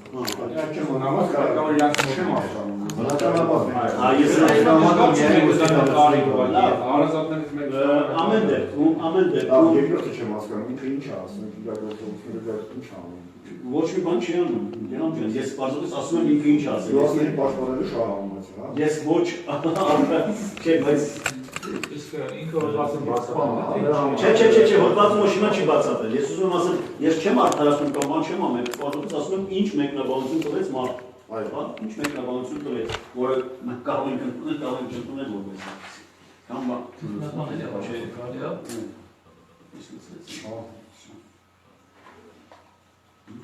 Ախնդրեմ դուք հիմա այս խորհրդից նկարահանումը չէ՞ որ եթե Եթե նկարահանումը դուք խոսում եք մարդու էթիկայի կանոնից, այսինքն խախտում է, ասենք Գագիկ Շամշյանը խախտում է կատարել։ Բայց հիմա դուք ու եթերով քննարկում եք ու ասում եք այն ամեն ինչը բացահայտում եք ինչ որ Գագիկ Շամշյանը արել է։ Այդ որքանով անպատակար, ասենք նպատակարար, այդ ամեն ինչը ու եթերով նկարահանել։ Ճիշտ եք ասում։ Չէ, ես համոզված չեմ, որտեղ Ինչ է արել Գագիկ Շամշյանը։ Չէ։ Մենք հիմա հանրայնացնում ենք, հասկացա, ճիշտ ենք, ինչի մասին է խոսքը։ Ինչի եթե կարելի է, չկնեմ ձեր ասածը, որպեսզի ես մեկ անգամ, որովհետև ես ամենասկզբից իրականում մտածեցի դրա մասին եւ ուզում եմ ասել, որպեսզի մենք որոշում կայացնենք, արդյոք մենք ուզում ենք որպեսզի սա նկարահանենք, թե չէ, որովհետև ինչքան հասկանում եմ, դուք ասում եք, որ մենք հիմա նորից հրապարակում ենք այդ բոլոր տվյալները, որի դրեմ ընդգծում ենք, այսինքն Գագիկ Շամշյանի արածը մենք կրկնում ենք։ Չնայած իրականում այդ փաստը արդեն կայացել, այսինքն դա արդեն տպագրված է, մենք տպագի նույնն ենք քննարկում եւ մեր հանրայնացումը ավելի շատ տպագի։ Դրա համար շատ ոչ միանշանակ է, այսինքն մենք կարող ենք այդ որոշումը հիմա մի հատ քննարկենք ձեր առաջ։ Ուզում եք դադարեցնել ուղղի։ Ես դրա համար անուն տրվել է այսքան ժամանակ, անուն չի տրվել։ Չէ, անուն չէ։ Այսինքն մենք չենք հրապարակել այդ աղջկա անձնական տվյալները, սրանով չկրկնելով այն, ինչ որ Ձեր մտահոգություն լրիվ հասկանալի է, շատ ճիշտ դիտարկում եք։ Սովորաբար ես դրա համար ասացի, մեր նիստերը փակ են լինում։ Մենք միայն խիստ անհրաժեշտության դեպքում հրավիրում ենք կողմերը, խիստ անհրաժեշտության, որովհետև ըստ էության մեր քննության առարկան հետևյալն է։ Նյութը համապատասխանում է արդյոք այս կանոնագրի պահանջներին կամ չի համապատասխանում։ Հիմնական երբեմն հենվում ենք նաև օրենքների վրա։ Տվյալ դեպքում մենք վերցնում ենք, բացում ենք հարգանք մարդկանց անձնական կյանքի եւ այլ իրավունքների վրա նկատմամբ բաժինը եւ նայում ենք, արդյոք հրապարակումը համապատասխանում է սրան թե չէ։ Այս բաժնում գրված է. Պաշտպանել մարդկանց մասնավոր կյանքի անձեռնմխելիության իրավունքը, ներառյալ հարգանքը անձնական եւ ընտանեկան կյանքի, բնակարանի, սեփականության, առողջության եւ նամակագրության նկատմամբ։ Բացառապես հասարակական շահի արկայությամբ կամ պաշտպանության անհրաժեշտությամբ կարող է արդարացվել միայն բարձրաստիճան պաշտոնատար անձանց, հասարակական գործիչների, իշխանության կամ հասարակական ուշադրության ձգտող մարդկանց անձնական կյանքին վերաբերող տեղեկությունների հրապարակումը։ Հիմա այստեղ հրապարակված են անձնական տեղեկություններ, նամակագրություն, երեխաների մասին ինչ-որ տվյալներ եւ այլն, մարդու անունը, ազգանունը եւ այլն։ Բնակավայրը։ Հա, բնակավայր եւ մնացած բոլոր բաները։ Մեր կարծիքով, օրինակ, եզրակացության նախագիծը, որը ես պատրաստել եմ, այդ եզրակացության նախագծով այս հրապարակումը հակասում է այս պահանջին, որովհետև չկա հանրային վերակայող շահը այս պահին եւ մարդը, որի մասին գրվել է, հասարակական հանրային անձ չի եւ չի ձգտում հանրային ուշադրության, կամավոր չի դեր։ Սա իմ առաջարկն է։ Սա առաջարկը, սա նախագծի իմ առաջարկն է, եթե դիտորդ մարմնի անդամները այլ բան ունեն առաջարկելու, ասենք Կեղամ առաջարկեց եւ շատ ճիշտ որ այնտեղից մեջ բերում անձնական տվյալները հենց անենք, այլ բանն է, այդտեղից կհանեն, դա բնական է, դա բնական նախագիծը կազմելուց մանուկից կլինի եւ հաջորդ առաջարկն է մեր նամակի լուսապատճնի առաջին դիտորդ մարմինը համարում է, որ տվյալ հոդվածին կից նամակի հրապարակումը որևէ հանրային շարք չէ հետապնդում։ Հետևաբար, լուսապատճնի հրապարակումը խախտում է մարդու անձնական կյանքի անձեռնմխելիության իրավունքը եւ հակասում է Հայաստանի լրատվամիջոցների եւ լրագրողների էթիկական սկզբունքների կանոնադրի 4 կետին եւ դիտորդ մարմինը հորդորում է Շամշան կայքի ղեկավարության հեռացնել այդ բանը։ Ինչու են ասում հորդորում են, որովհետեւ մեր աշխատակարգով մենք կարող ենք քննել նաև ինքնակարգավորման նախաձեռնությանը չմիացած լրատվամիջոցի, իսկ Շամշան կայքը դրան միացած չէ, նրա դեմ բողոքը այն դեպքում, եթե իրենք համաձայնում են դա անել։ Ես խոսել եմ Գագիկ Շամշյանի հետ, ինքը համաձայնել է, որ մենք քննարկենք եւ պատրաստ ենք ընդունել այդ եզրակացությունը, այսինքն առաջարկությունը, որ մենք կանենք, ինքը ավելին ասած, ես ավելի շուտ կհեռացնեմ այդ նամակը, քան բայց դե հիմա ամեն դեպքում Ես եթե կարելի է, իհարկե հասկանալի է, որ մենք եւ մտածել եւ քննարկել ենք սա արդեն ինչ-որ չափով եւ ինչ-որ նստով նաեւ պատրաստություն ունենք, բայց ես ուզում եմ, որպեսզի մենք փորձենք նաեւ ինչ պաշտպանել այս նյութը, որպեսզի քննարկում այն ամեն։ Ես նախագիծը ներկայացնում, դուք միշտ եք ինձ առարկում։ Առաջին անգամը չի։ Օրինակ, ինչ եք դուք համարում, որ հանրային շահստեղ չկա։ Որն է։ Որովհետև չէ, ես դե փորձեմ ասել։ Փորձում եմ։ Չեմ չարաշայի վարողի։ Երիտասարդ կին է, որը ըստ երևույթին ինչ-որ պրոբլեմներ ունի տանը, որը կարող է տան զուտ ասենք ընտանեկան հարցերից ավելի դուրս լինի վերջո, կարող է ինչ-որ բռնության հարցեր լինի, հազար տեսակ է, այսինքն մենք դեռ չգիտենք ինչ կարա լինի այս ամբողջ պատմության տակ։ Ինչու ենք մենք համարում, որ մի մարդու պատմությունը չի կարող հանրային շահ հանդիսանալ, եթե մենք իրան փորձում ենք ներկայացնել, եւ որն է այս դեպքում ձեր ակումբը։ Դուք հասկանում եք, ես փորձում եմ այս դեպքում, բայց փորձի կարող եմ լրացնել։ Չէ, ես փորձում սատանայի նույնի ասածում ոչ այնքան հանրային շահի, որքան պաշտպանության խնդիրը, կոնկրետ մարդու անձի պաշտպանության, անվտանգության ապահովման խնդիրը։ Շատ հնարավոր է, որ այս ամենը հանրայնացնելով, որոշակի նպատակ է դրվել մի ոստիկանության հետ համագործակցության թեւուր չգիտեմ, հետագայում այս կնոջը այլ եւ այլ գլխացավանքներից, ամուսնու կողմից, մեկ այլ անձի կողմից որոշակի գործողություններ կանխելու, կանխարգելելու նպատակով։ Ես ավելի շուտ բայց լրատվամիջոցի անվտանգության լրատվամիջոց կարող է նկատի ունեցել նման հանգամանք։ Կարող է նման հանգամանք նկատի ունենալով ազնական տվյալներ օգտագործել։ Շնորհակալություն Գերան, խնդրեմ։ Երկու հարց կա։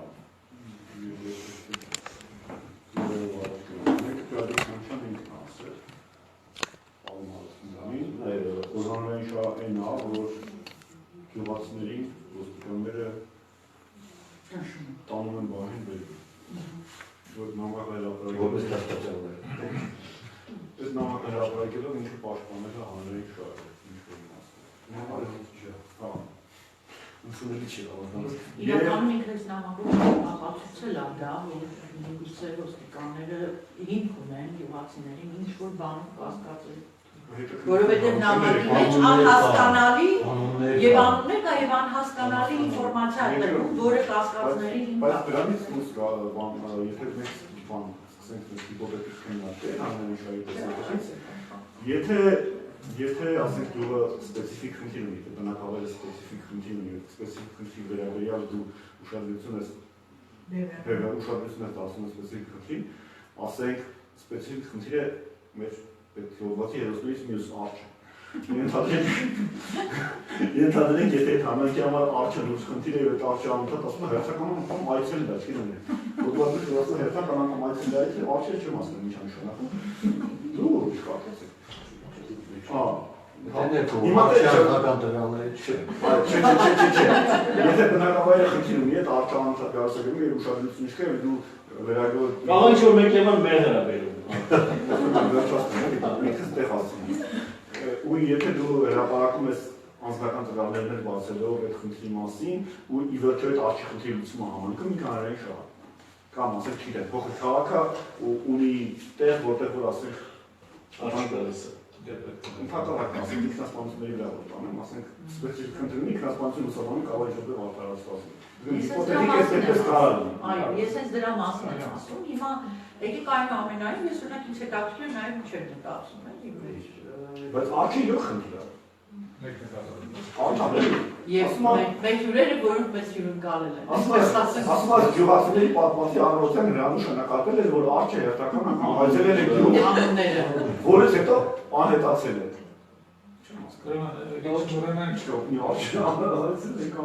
Շնորհանք որ Գարշանշյանը օրինակ Արայսի փոխանակի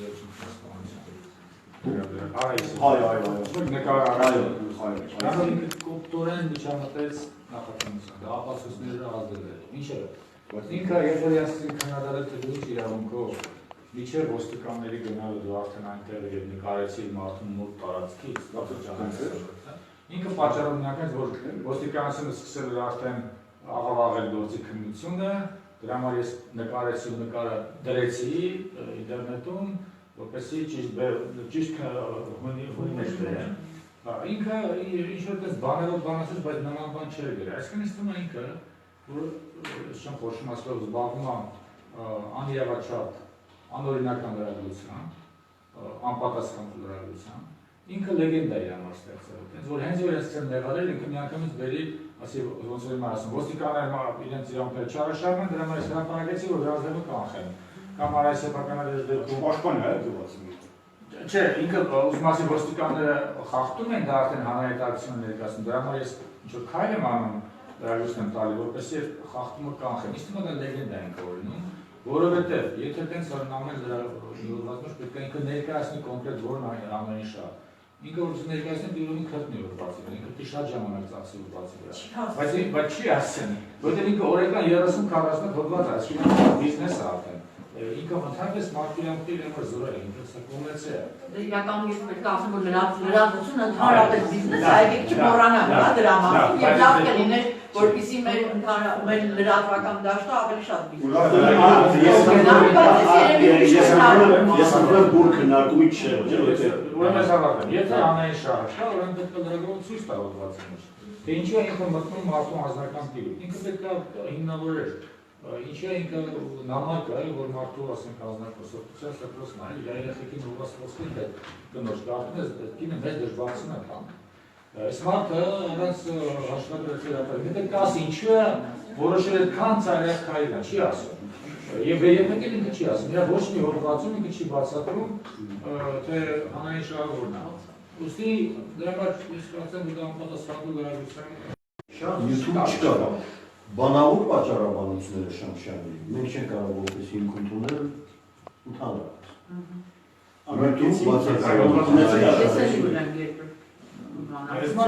Փորձեմ ունեն ասեմ, այո, մեր երկրում իսկապես կա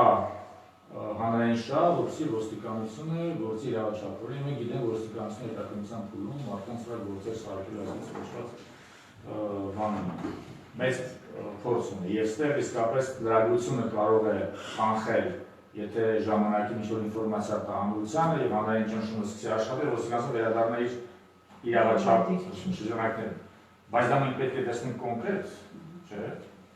Իսկ մենք դա այսօր չենք տեսնում։ Տեսանելի պետք է լինի։ Ես վերադառնամ այն իմ հիպոթեզին, այսպես ասած, որ ես փորձում եմ առաջ տանել, առաջ քաշել, որպեսզի մենք իրանք քննարկենք, հենց որ ես դրա կողմնակից եմ անպայման, այլ փորձում եմ դա առաջ տանել, ենթադրեմ, որ այս աղջիկը բարդ վիճակում է եղել, այս կինը բարդ վիճակում է եղել ինչ-որ, եւ ուզում եմ հիշել, ասենք, այլ հրապարակումներ նախորդ տարիներից, որոնք կնոջ վիճակի հետ են կապված եղել, գրել են իրանց ինքնասպանության, սպանության, դատական գործեր եւ այլն, եւ լրատվամիջոցները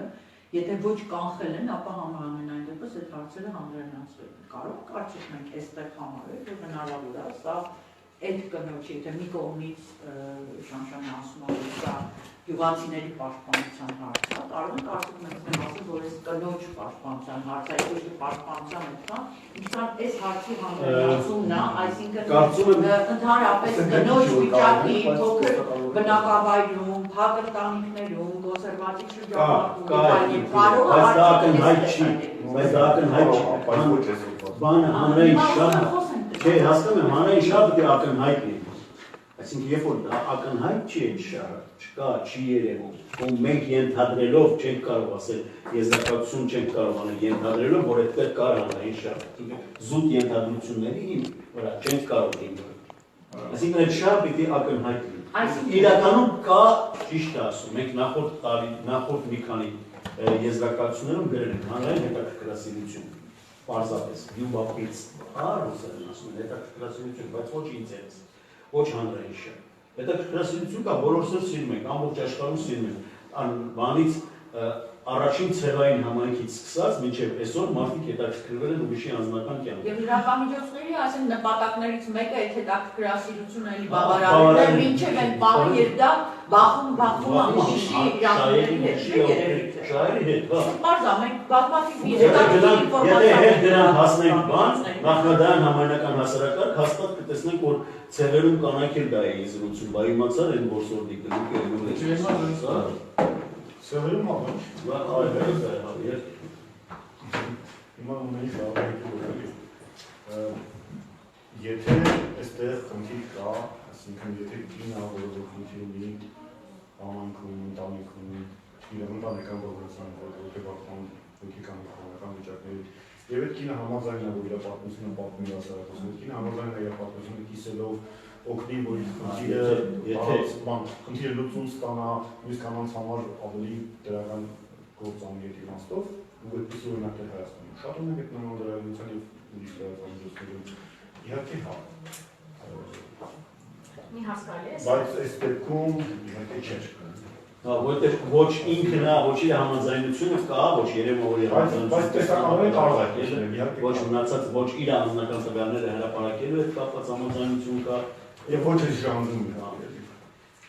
Ես ուզում եի ձեր ասած եւ կապակցի բան ասել, երբ որ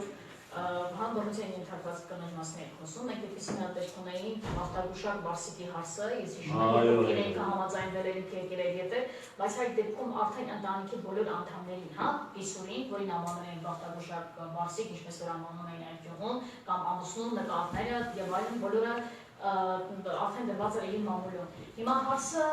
ինքը ցանկություն էր հայտնել, ինքը համաձայնվել է, բայց արդյոք ընտանիքի մյուս բոլոր անդամների համաձայնությունը կար, որ իրենց նկարներն էլ հայտնեին կամ իրենց անունները համայնքը կոնկրետ շատ հայտնի, եթե չեմ սխալվում, քանի որ դրանք այդ նյութերը, որոնք հրապարակվում էին, բխում էին դատական լիստից, դատարանում ներկայացված փաստաթղթերից, ապա այդտեղ արդեն խնդիր չի առաջանում։ Որտեղ զանգվածային լրատվության մասին օրենքն էլ ասում է, որ այդ դեպքում լրատվամիջոցը պատասխանատվություն չի կրում, եթե այդ ամեն ինչը բխում է դատական լիստի ընթացքում հրապարակված բաներից նյութերից, հա, որովհետև այդ լուսաբանումները դատարանից էին, հիմնականում դատարանից էին, ես հիշում եմ, այդ բանը հիմնականում դատարանից էին, բայց եթե դատարանում արդեն հնչել է, ինչ կարող ես անել, ինքն էլ բաց դատ է, եթե փակ լիներ դատը, համաձայն եմ, որտեղ լրատվամիջոցներ չէին ելել եւ սովոսի, բայց դատավարություն էր լուսաբանում եւ բանը Իհարկե, այլ երկրներում անգամ դատավարություն լուսաբանելիս անուն ազգանունների ինիցիալներ են գրում, նկարներ չի կարելի, դու գիտեք, որ ասենք Գերմանիայում, Ամերիկայում դատարանի դալիճում լուսանկարել, տեսանկարահանել, բարեցի բաներ արգելված է։ Մեզանում, որ հանկարծ փորձես արգելել, կասել, որ տնտեսությունը բանի մամուլի ազատության է, բայց այնտեղ արգելված է, Գերմանիայում ընդհանրապես օրենքով արգելված է կասկածյալին անգամ դատարան տանելու ճանապարհին լուսանկարել, դատարանի ներսում լուսանկարել, տեսանկարահանել եւ այլն։ Ամերիկայում դատարանում նստում են միայն ձեռքով կարող են նկարել ամբաստանյալին այնպես ոչ իդենտիֆիկացի, այսինքն ոչ շատ նման իրան էլի։ Հա, նկարիչներ են հատուկ ուղարկում են այնտեղ, ամբաստանյանին նկարում ով է ձեռի, այո, բանի նկարով են դնում։ Մեզ մոտ այդ օրենքը չի գործում, բայց քանի որ ընդ որում նաև օրենքը որ ասում է եթե դատական նիստի ժամանակ հրապարակված փաստաթղթերից եւ այլնից մեջբերումների պատասխանատվություն չի կրում այդ դրա համար օգտվում են դրանից ու շատ մեծ է զայնից խնդրեմ իհարկե Կարծում եմ որ նաև հիմնական խնդիրներից մեկը կանում է նրանում որ հոդվածագիրները ավելի շատ շեշտադրում են նրանում ոչ թե երևույթի վրա այլ ուղղակի այդ երևույթի միջոցով սկսում են հանրային քննարկման դնել մարդկանց անձնական կյանքը, ինչը շեղում է բուն նպատակից, սա երևույթի կարծիքով ինձ թվում է որ շատ կարևոր նկատառում է, որտեղ ես հենց դրանով եմ ուզում եզրափակել այս փուլը ասենք քննարկման, որովհետև Եվ չեմ ուզում, որպեսզի մեր քննարկումները հատկապես են դեպքում, երբ իրենք բաց են, որտեղ երբ իրենք փակ են, մենք հասկանում ենք, ասենք ավելի նեղ մեր մոտեցումները, թե ինչ ենք այս պահին սենց կանեցամ, եւ իհարկե չենք խոսում ընդհանուր սահմանափակումների մասին, ինչ-որ թեմայի նկատմամբ, բայց այստեղ ես ուզում եմ, որպեսզի հստակ դառնա, որ մենք ոչ մի դեպքում չենք խոսում դրա մասին, որ այսպիսի երևույթներ եւ այսպիսի թեմաներ ընդհանրապես չի կարելի լուսաբանել։ Իրանց պետք է լուսաբանել այն դեպքում, երբ իսկապես մենք տեսնում ենք, որ ինչ-որ չափով հանրային շահ կա։ Եվ եթե այս նյութը ունի իր ատակը, հիմա մենք խոսեցինք բռնության մասին, բայց ընդհանրապես ենթադրություն է, մենք ոչ մի բան չենք։ Մենք կարող ենք ենթադրել, բայց ամեն մարդ կարդալով այս անձնական նամակը իր ձևով կարող է ենթադրել եւ շատ դեպքեր պետք է չի որ իր ենթադրությունը լինի, բայց շատ դեպքերում այսպիսի թեմաները կարող են իսկապես իրատակ ունենան շատ լուրջ հարցեր, խնդիրներ եւ փոքր համայնքների եւ ասենք երկրի մակարդակով, որոնք դառնան եւ իսկապես լինեն հանրային շահի առարկա, ուղղակի հարցը նրանում է, որ մենք ոչ թե թեմայի լուսաբանման ընտրության մասին ենք այստեղ խոսում, այլ այն ձևերի, որը լրագրող է եւ այն մեթոդների, որը լրագրողը այստեղ կիրառում է, որպեսզի այդ ինֆորմացիան դարձնի հանրային։ Դա եկեք փորձեմ ամփոփել քննարկումը, հա, եթե կարող ենք ամփոփել, եթե ուրիշ ասելիք չկա։ Գուցե կարգիքներ չկան, վերջին որ մենք որոշում ենք այն հանել, հա, չէ՞։ Կարող ենք նաեւ ասել որ ներողություն խնդրի դա Մենք կարող ենք, բայց հայտնի չի էլ ինքը կանի, թե չէ, որովհետև ինքը պարտավորված չի ամեն դեպքում, երբ որ Եվ պահանջ չկա այն կողմից։ Հա, մյուս կողմից պահանջ չկա։ Երկրորդ, եթե դա լիներ 44 լրատվամիջոցներից մեկը, որ ոչ միայն ոչ թե կհորդորեինք, այլ կպարտադրեինք, որ եւ հանի եւ ներողություն խնդրի։ Այն դեպքում, երբ որ նա անդամը չի, մենք ընդհանրապես կարող ենք հորդորել, բայց էլի բաներ կարող ենք ասել, բայց պարտավորված չի լինի անելու, ես չի ցանկանա այնպիսի բան ասեինք, որ չանել, էլի հա, որ ասում եմ թակավորը խելացի հրամաններ պիտի տա։ Ամենաբար երկու բան ակնհայտ է, որ նախ հանուր անձնական խնդիրն է, որ բացի մեջ կա, եւ երկրորդը անձնական նամակի տեղադրումն է։ Երկու թե չէ բնականաբար այսքան Շամշյանի եւ անասած գրագորների գործն է, որը նման երևույթ կամ դեպք լուսաբան։ Լավ, ես չէ, հա, ոչ մեկը չի ասում, թե նման թեմաները չպետք է լուսաբանել։ Չես կարող, որովհետև ճիշտ է, կոմերցիա եւ հանրությունը հետաքրքրված է նման երևույթներով։ Ցանկացած որ տեսնում եք ինքնասպանությունը, ես չեմ կարծում, որ կողքով անտարբեր անցնում են։ Հատված չես բացում կարծում, դե ես կարծում եմ։ Չէ, մասնագիտական հետաքրքրությունից կապված կարող է։ Հա, չէ ոչ մի մասնագիտական, բա որ ծանոթ մեկը լինի։ Ուրեմն պետք է ամբողջովին վեստոր ջան։ Դե մեր քննարկվող կայքում չէ, ես կայքի միանում չեմ կարող։ Չէ, մեր քննարկվող կայքի ուրիշ տեղ հղում տալիս է, նա չէ, մեր քննարկվող կայքը, որ մենք քննարկում ենք, ասենք իր հիմնական շարժիչ ուժը է նա, որ մարդկանց հետաքրքիր են տրանսպորտային պատահարներ, բնական հետաքրքրություն է, որովհետև դու ուզում ես տեսնես արդյոք քո ասած բնական հետաքրքրություն է, կայքի հիմքը բնական հետաքրքրություն, բայց ինչ կարող ես ամբողջ աշխարհում դրա վրա մասնագիտացված ժամանակին տպագիր լրատվամիջոցներ էին ամբողջությամբ, այսպես կոչված բաներ, չէ՞, տաբլոիդներ ինչի վրա էին, բայց ամենամեծ տպագիրը Ասենք ինքնասպանությունների մասը զուգահեռ ենք անում, անալոգ է, ասենք ինքնասպանությունը ինֆորմացիան ինֆորմացիայի լրագրողին նպատակ այդ ապահովում մեկը հանգստյան ուշադրությունը բերել որ նման երևույթներ ասացան մեջ կա, ուրեմն ինչ-որ պրոբլեմ կա մարդիկ ինքնասպանություն, այսինքն երևույթի մասին։ Եվ երկրորդ զուտ ինֆորմացիոն, այսինքն անհասկանալի դասով մարդիկ արդեն իմանան անգամ հարաբերացի, այս երկու հարթությունն է։ Ուղղակի ես ինքը երևույթն է լուսաբանվել, ինչը անհասկանալի չէ, հասկանալի է։ Դուրսն ավազարդան ասելիք ունի, ես հիմա Skype-ով կմիացնեմ, եթե հեսա Skype-ացի, ես միանամ։ Այս բան։ Ես իմ կոմբով կմիանամ, ամեն ինչ կլսվի, Տանն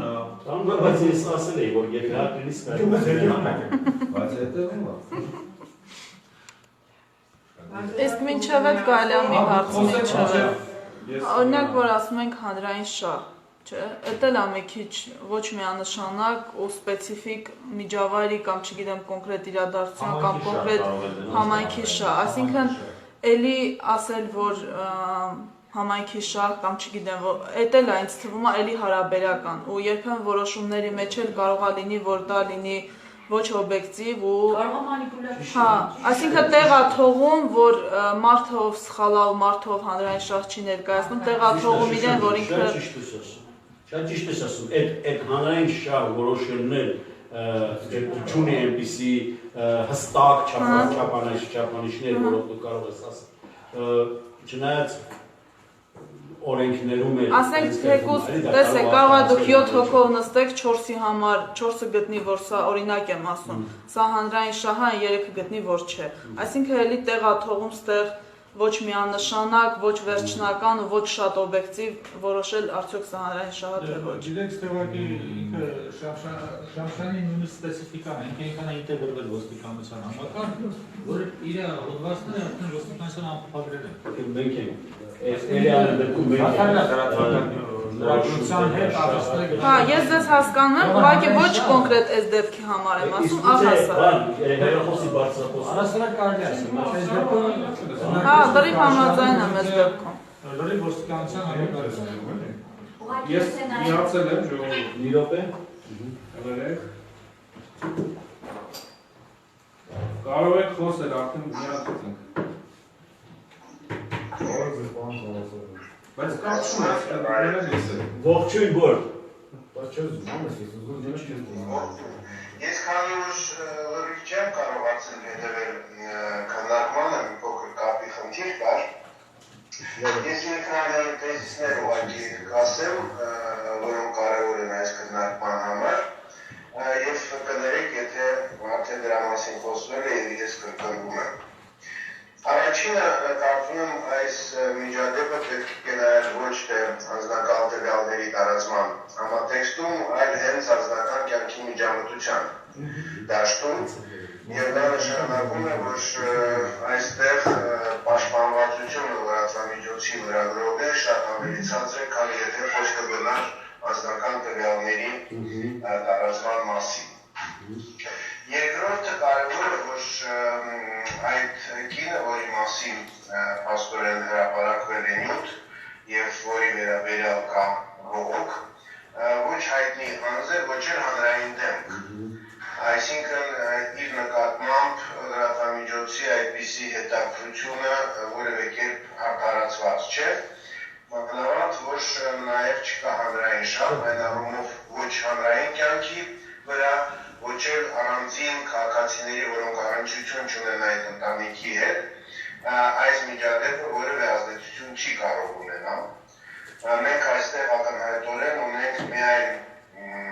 հանրային հետաքրքրասիրության հանգամանքը, որը բավարար հիմք չի, որպեսզի այդ նյութը տարածվեր։ Միգուցե արդարացված կլիներ նյութի տարածումը, եթե լիներ համաձայնությունը այդ կնոջ եւ իր ընտանիքի, բայց ինչպես մենք կարող ենք եզրակացնել բուն նյութի բովանդակությունից, այդ համաձայնությունը չկար, հակառակ դեպքում բացի նամակի հրապարակումից եւ դեպքի նկարագրությունից կլինեին նաեւ որոշակի մեկնաբանություններ միջադեպի հետ կապված։ Բորիս, այսինքն դու կարծում ես, ներողություն, այսինքն դու կարծում ես, որ եզրակացության մեջ մենք պետք է շեշտը դնենք ոչ միայն հոդվածին կից նամակի հրապարակմանը, այլ ամբողջ հոդվածի աննպատակահարմարության։ Այո, կարծում եմ ամբողջությամբ նույնպես։ Այստեղ մի փոքր արդարացնող հանգամանք կա, որ մինչև հրապարակումը կոնկրետ այն հոդվածի և նամակի, որի մասին մենք խոսում ենք, արդեն որոշակի տեղեկություններ կային։ Տարբեր կայքեր նախորդողը կպելին։ Եվ միգուցե անհրաժեշտություն կար ներկայացնել նաև ինչ է տեղի ունեցել ի վերջո։ Այսինքն այդքանով լրագրողը կարող էր որոշակի տեղեկություններ տարածել, բայց թույլ չտալով անձնական կյանքի միջամտություն։ Շատ կարևոր հանգամանք եմ համարում նաև այն, որ մենք, ես հիմա կասեմ, ինչու ես դեմ եմ, որ ընդհանրապես այդ փաստաթուղթը, որ մենք ընդունենք, կոչվի եզրակացություն, որտեղ ի վերջո դիտորդ մարմին դիմել է կողմնակի անձ, այսինքն մենք համոզված չենք, որ բուն ընտանիքը կամ այդ կինը հետաքրված է, որպեսզի հրապարակումը քննարկվի ընդհանրապես դիտորդ մարմնի և ինքնակարգավորման համակարգի ներսում։ Այնպես որ ես դա մի քիչ կողքից կնայի, ոչ թե եզրակացություն բողոքի իման վրա, այլ մեր կարծիքը կոնկրետ հրապարակման հետ կապված։ Դա պիտի լինի դիտորդ մարմնի կարծիք և ոչ թե եզրակացություն։ Եվ չի շատ կարևոր հանգամանքը, որը կարծում եմ պետք է տեղ գտնի մեր կարծիքի մեջ, դա այն է, որ սա առաջի դեպքը չէ, երբ ոստիկանությունից, ոստիկանության աշխատողներից կոնֆիդենցիալ տեղեկություններ հասնում են լրատվամիջոցներ։ Եվ սա առանձին խնդիր է, և կարծում եմ այդ խնդիրը անպայման մեր կարծիքի մեջ պիտի արտացոլվի։ Շամշյանը ասում է ոստիկանները չեն տվել այդ նամակը։ Չի կարող, մենք հասկանում ենք, որ դա հնարավոր չէ։ Ինչպես ինքը կարող է այդ երբ դա ստանա։ Գյուղացիներից։ Կարող է, հանդիստ լավ։ Ասում են գյուղացիներն են տվել։ Եթե այդ նամակը տանն է թողել գնացել, ապա որևէ մեկը հանդիստ կարող է ուղղակի նկարել այդ նամակը։ Մենք պետք է ճշտենք, ես ինչքան հասկանում եմ, երբ որ ամետացել է այդ կինը, այդ նամակը ընկել է ոստիկանության ձեռքը, որտեղ դա օպերատիվ գործողությունների համար անհրաժեշտ է, ճիշտ է։ Հավանաբար, բայց կարող է մինչև այդ ինչ-որ մեկը նկարել է։ Պետք է դա անպայման ճշտենք, որտեղ ես կարծում եմ, որ երբ կինը ամետացել է, անմիջապես ընտանիքի անդամները բոլոր տեղեկությունները ոստիկանությանը հայտնել են, այդ թվում նաև փոխանցել է նամակը։ Կարծում մենք դրա մասին չգիտենք։ Մինչև այդ փաստի վերաբերյալ մենք հստակություն չունենանք, շատ դժվար է ամբողջությամբ անդրադառնալ այս միջադեպին։ Համաձայն եմ, շնորհակալություն։ Մենք նկատառում ունեմ, եթե մենք այդ դիրքորոշումը ֆիքսենք այդ որոշման մեջ, դա կարող է հիմք հանդիսանալ ոստիկանությունում ներքին ծառայական քննության համար։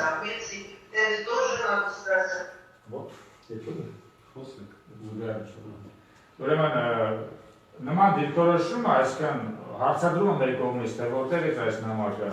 հայտնվեց լրագրողի մոտ, այդտեղից էլ հանրության մոտ, սա կարող է ու պետք է հիմք հանդիսանալ ներքին ծառայական քննության համար, ոսի համապատասխան մարդիկ կարգապահական պատասխանատվության ենթարկեն ոստիկանությունը, ոսի այլևս նման քայլեր չանեն։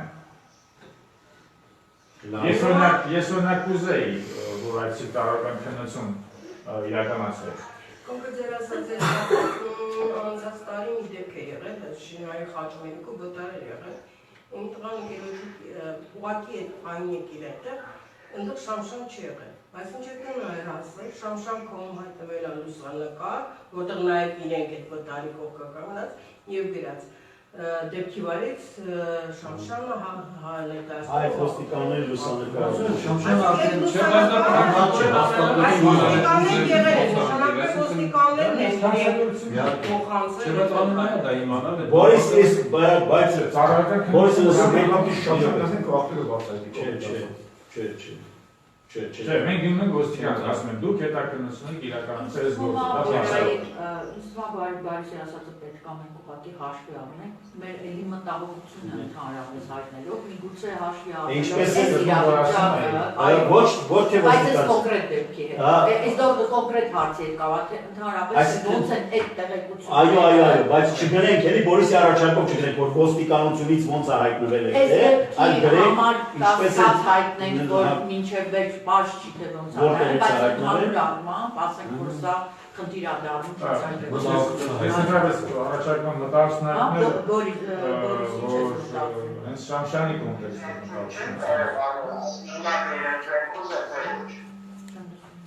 նորից կասեք չլսվեց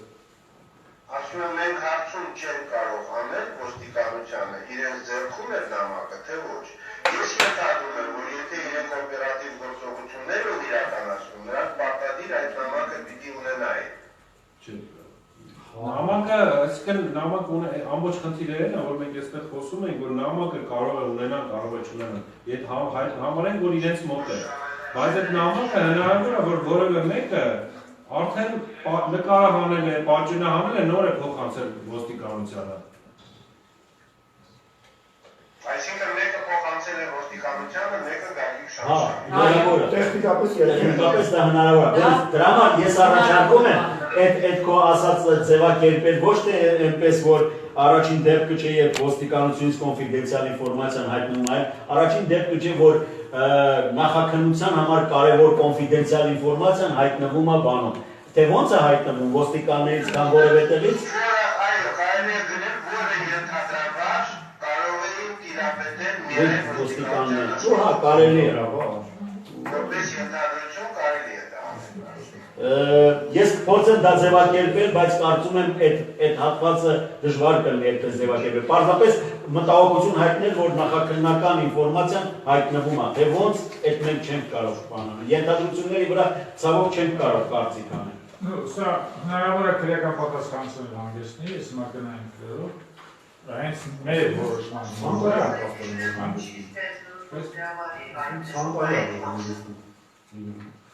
Հիմա համաձայն եք, որ կարծիք է ոչ թե եզրակացություն որ եի առաջարկ Սա մեր թասակ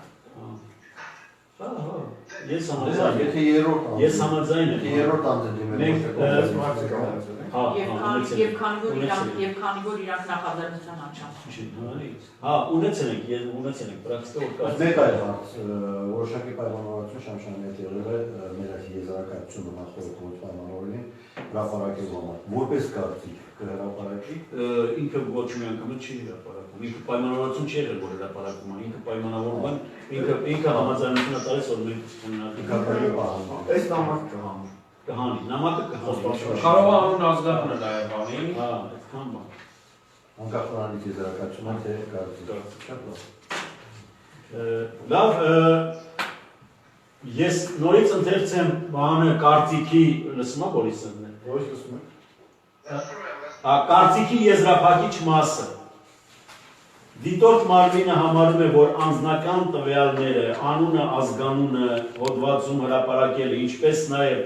կից նամակի հրապարակումը որևէ հանրային շահ չէր հետապնդում։ Երկրորդ, այդ հրապարակումը, այսինքն անձնական տվյալների և նամակի լուսապատճենի հրապարակումը խախտում է մարդու անձնական կյանքի անձեռնմխելիության իրավունքը և հակասում է Հայաստանի լրատվամիջոցների և լրագրողների էթիկական սկզբունքների կանոնագրի 4.1 կետին։ Դիտորդ Մարմինը հորդորում է Շամշյան կայքին ղեկավարությանը հեռացնել նամակի լուսապատճենը նյութից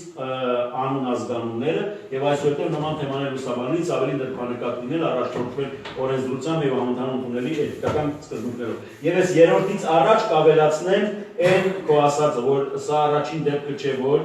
կոնֆիդենցիալ ինֆորմացիան հայտնվում է, ինչը մտահոգություն է առաջացնում, մեր մտահոգությունն առաջացնում։ Ասելու բան ուներ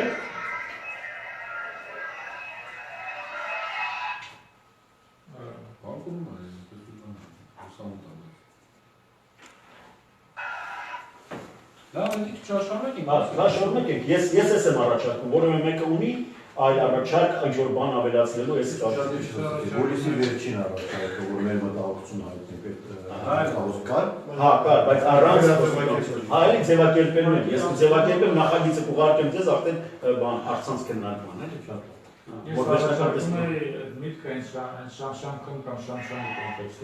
Ոչ միայն դա, ուրիշ տեղերել է հայտնվում։ Հա, բայց ինքը առանձնապես Ես չեմ ուզում կենտրոնալ, դա ընդհակառակը մի անվան, մի բանի հիշատակումը հուն կարծիքի մեջ, ոչ նախնական պատմության մեջ, մի քիչ ավելի բան է տեսակետից, չէ՞։ Հա։